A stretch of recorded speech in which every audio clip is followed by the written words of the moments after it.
ये चुनाव के बाद भी जारी रहेगा? मतलब मेरा सवाल है दीगर, ये अभी क्यों याद आया सिंधे साहब, या इशारा था ऊपर से?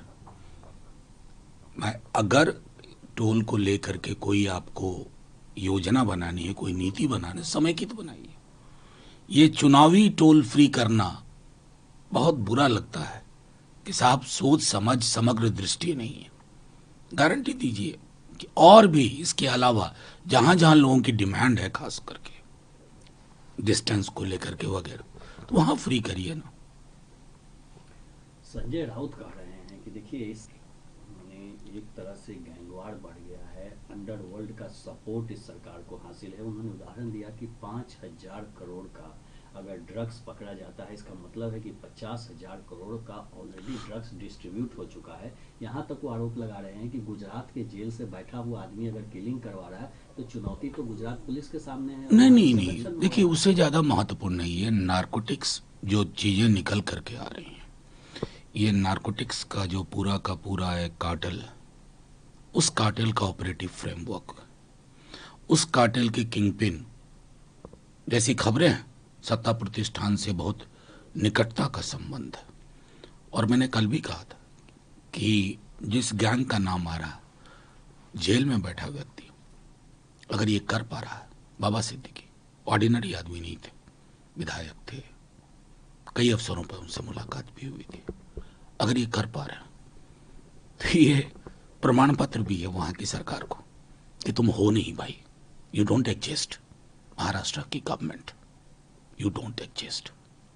बाला साहब फ्रॉड कह रहे हैं कि कानून व्यवस्था नाम की चीज यहाँ पे कुछ इतने बड़े शख्स जिनको उनकी अगर मौत हो जाती है, गोली मार दी जाती है, तो समान आदमी नहीं नहीं, ये बड़ा शख्स, छोटा शख्स, ऑर्डिनरी शख्स, एक्स्ट्रा ऑर्डिनरी शख्स की बात नहीं है।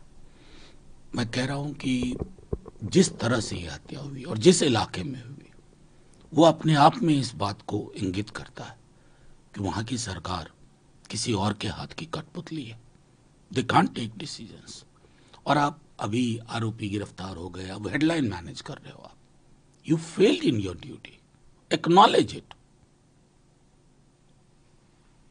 मल्लिकार्जुन खड़गे ने था जो एलोकेट किया गया था उनको कर्नाटक के द्वारा, वो उन्होंने रिटर्न कर दिया है। देखिए, ये जितना बड़ा हेडलाइन मैनेजमेंट जो चल रहा था ना, वो कुछ तो मुद्दा ढूंढेगी बीजेपी, तो उसके बाद उन्होंने स्वविवेक से ये निर्णय लिया, तो इस पर टिप्पणी का कोई औचित्य नहीं है। और बहराइच में उत्तर प्रदेश में जो घटना हुई है, इसमें एक लोगों की मौत हो गई दुर्गा पूजा विसर्जन के दौरान, जो कॉम्युनल क्लैश हुआ।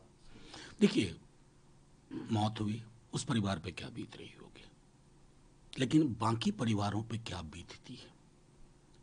ये जो जहर घोला जा रहा है ना हमारे समाज में, हमारे देश में 12-13 वर्षों से, वो जहर सबको लील जाएगा एक दिन, क्योंकि इस जहर की काट हम नहीं कर पा रहे।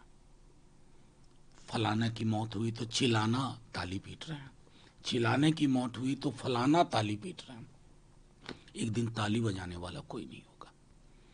प्रधानमंत्री विदेश जाते हैं, कितना बढ़िया से बोलते हैं, मैं बुद्ध की धरती से आया हूं, मैं गांधी की धरती से आया हूं। यहां क्या हो जा रहा है? बुद्ध और गांधी की धरती में क्या प्रधानमंत्री जी को एक सख्त संदेश नहीं देना चाहिए? क्यों अलाउ करते हैं अपने मिनिस्टर्स को डॉग विसिल पॉलिटिक्स की जुबान बोलने के लिए? दिन रात हिंदू मुसलमान, इंडिया पाकिस्तान, हिंदू मुसलमान, फलाना चिलाना। सब जब जहर घुलता है ना, नथुने सबके प्रभावित होते हैं, फेफड़ा सबका जलता है। जब तक ये बात समझेंगे, सामूहिक काट निकालेंगे, शायद बहुत देर हो जाएगी।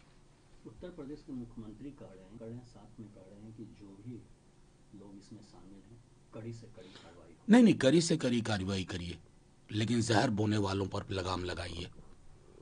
आपका खुद का व्यवहार अगर उस प्रकार का है कि आप उस जुबान बोलने वालों को प्रमोट करते हैं, प्रश्रय देते हैं, शमशान, कब्रिस्तान, जालीदार टोपी, भैंस, मंगलसूत्र, मुजरा, क्या बना के रख दिया है समाज को? ये वही देश है गांधी का, वैष्णव जन तो तैने कहिए पीर पड़ाई जाने रे। ऐसा नहीं कि पहले गोल्डन पीरियड था, लड़ाई झगड़े पहले भी होते थे, लेकिन एक सुलह की संस्कृति हुआ करती थी। आपने खात्मा कर दिया उसका, कत्ल कर दिया उसका। मौत हो गई उसकी। बीजेपी के पार्टी कहा जाता है, कांग्रेस के द्वारा आतंकवादियों की पार्टी कहा जाता है। जेपी नड्डा का नया बयान आता है कि देखिए कांग्रेस पार्टी को लगातार हार के बाद कुंठा में चली गई है, आइडियोलॉजिकल बैंकरप्सी। नहीं, भैंस मंगलसूत्र मुजरा कौन सी बैंकरप्सी का नतीजा था नड्डा साहब? ईमानदारी से पूछता हूं, दिल पे हाथ रख के बोलिए। टोटी काट लेगा, बिजली काट देगा, ये कौन सी जुबान थी? आग्रह करता हूं, आईना सामने रख करके बात करिए। अर्बन नक्सल बोलते वक्त भी आपको कष्ट होना चाहिए था। क्या होता है अर्बन नक्सल? सदन में पूछा जाता है तो कहते हैं कोई परिभाषा नहीं, और प्रधानमंत्री जी चुनावी भाषणों में बोलते हैं, आप बोलते हैं। तो जब आप अर्बन नक्सल से शुरुआत करेंगे तो आपको भी आतंकवादी लोग कहेंगे। आप आतंक परस्त कहते हैं अपने विपक्ष के लोगों को। हमने तो आपको तब भी आतंक परस्त नहीं कहा जब कांधार में आपके लोग छोड़ के आए। हमने तब भी नहीं कहा जब पुलवामा में हमारे जवानों की शहादत हुई और आज तक कोई रिपोर्ट नहीं आई है। फिर भी मैं नहीं कहूंगा कि बीजेपी आतंक परस्त पार्टी है, क्योंकि ये जुबान जहरीली है। ये जुबान नहीं बोलना। आप हो या हम हो, हम में से कोई भी आतंकवाद को टॉलरेट नहीं करेगा, कल को चाहे हम वहां हो।